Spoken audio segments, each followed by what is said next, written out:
السلام علیکم ورحمۃ اللہ وبرکاتہ۔ عزیزان ملت، آپ نے مجلسیں بہت دیکھی ہوں گی اور بہت سارے مجلس آپ نے جوائن کیے ہیں۔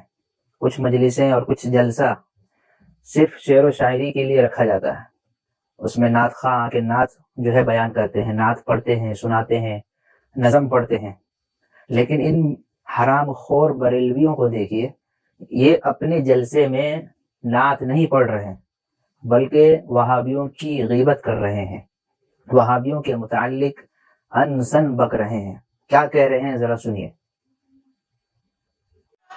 غلط ہے کہیں نہ چھوڑ دو، وہابیوں کو پھوڑ دو کہ مار کے دھسوڑ دو، کہ گردنیں مروڑ دو، جہاں ملے کھگوڑ دو۔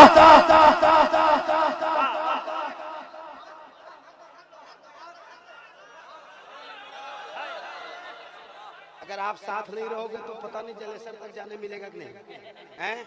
ساتھ ہو آپ تو میری تیاری مکمل کرنا۔ کوئی وہابڑا ہے ہی نہیں۔ ارے رہے گا بھی تو کوئی ڈر نہیں، دلبر شاہی وہابیوں کے خلاف پڑھ کے آج تک مشہور ہوا ہے۔ غلط ہے کہیں نہ چھوڑ دو، وہابیوں کو پھوڑ دو، کہ مار کے دھسوڑ دو، جہاں ملے کھگوڑ دو، کہ گردنیں مروڑ دو، جہاں ملے کھگوڑ دو، کہ گردنیں مروڑ دو، کہ آئے گا بڑا مزہ، رضا رضا رضا رضا رضا رضا رضا رضا۔ عشق محبت عشق محبت۔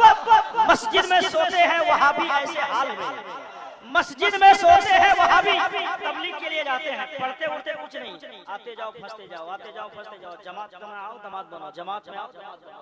مسجد میں سوتے ہیں وہابی ایسے حال میں ہمارے جیسے بیمار پڑے ہیں ہسپتال میں، اور اے اشرف علی تو حشر تک نکل نہ پائے گا کیونکہ پھنس گیا ہے تو کفر کی جال۔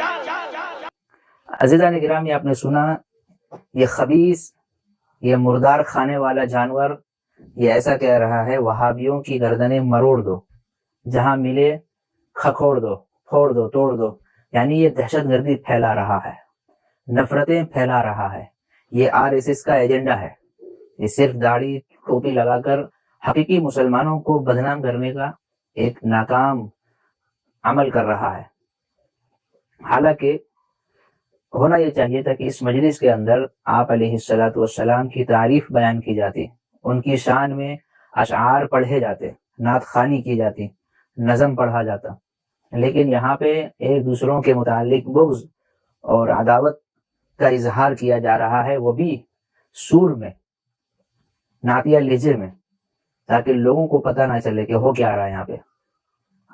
حقیقت میں دیکھا جائے تو یہ دہشت گردی پھیلا رہا ہے، یہ ملک کا چور ہے، یہ جو دوسروں کو دوسروں کے خلاف بھڑکا رہا ہے تاکہ آپس میں ایک نفرت والا ماحول ہو۔ مان لیجیے اگر کوئی وہابی یا دیوبندی یا جس کے بارے میں یہ کہہ رہا ہے، وہ اگر اس مجلس میں موجود ہو، وہ تو پھر ہاتھ پیر سے غصہ ہو جائے گا اور ایک جھگڑے والا ایک ماحول بن جائے گا، ایک فساد والا ایک ماحول بن جائے گا۔ تو رضا خانی اور قادری چشتی جتنے بھی یہ لوگ ہیں، یہ صرف اپنا پیٹ دیکھتے ہیں، اپنا پیٹ اپنا گیٹ، یعنی ہم اپنے گیٹ سے کس طرح داخل ہوں اور اپنے پیٹ میں کس طرح داخل کریں۔ کھانا پینا چاہے مردار ہو، ان کو بہت پسند ہے۔ نیاز فاتحہ میں چاہے ان کو ذبح ملے یا جھٹکا ملے، دونوں کھاتے ہیں۔ تو ایسے لوگ اور ایسی مجلسوں میں شرکت کرنا قطعاً باعث ثواب نہیں ہے، آپ کو کوئی ثواب نہیں ملے گا اس کی باتیں سن کر، کیونکہ یہ دوسروں کے متعلق نفرت بھرا انداز میں ایک الزام لگا رہا ہے اور غیبتیں کر رہا ہے دوسرے فرقوں کے متعلق، اپنے دل کا ایک بھڑاس نکال رہا ہے۔ تو ایسے لوگ جہاں ملے، ان کا سواگت ہو جوتے اور چپل سے، ان کا استقبال ہو لاٹھی اور ڈنڈے سے، ان کا ویلکم ہو گوبروں سے، یعنی گوبر اور پتھر کے ذریعے ان کا ویلکم ہو ایسے لوگوں کا۔ اور آخرت میں تو ان کے لیے جو اللہ نے تیار کر رکھا ہے وہ تو ہے ہی، لیکن دنیا کے اندر بھی ان کا استقبال انہی چیزوں سے ہونا چاہیے۔ اللہ تبارک و تعالیٰ ایسے خبیثوں سے، ملعونوں سے اور ایسے شیاطین الانس سے ہم سب کی حفاظت فرمائے۔ اور دوسری بات یہ کہ ان کے پیچھے شیطان نہیں ہوتے ہیں۔ وہ کیوں؟ کیونکہ یہ خود ابلیس ہے، یہ خود شیطان ہے، شیطان بھی ان سے پناہ مانگتا ہے، بولے ہم نے جو کام نہیں کیا وہ بریلوی میں کر دکھایا۔ اللہ تعالیٰ ہم سب کی حفاظت فرمائے ان شیطان خبیث اور ملعون سے۔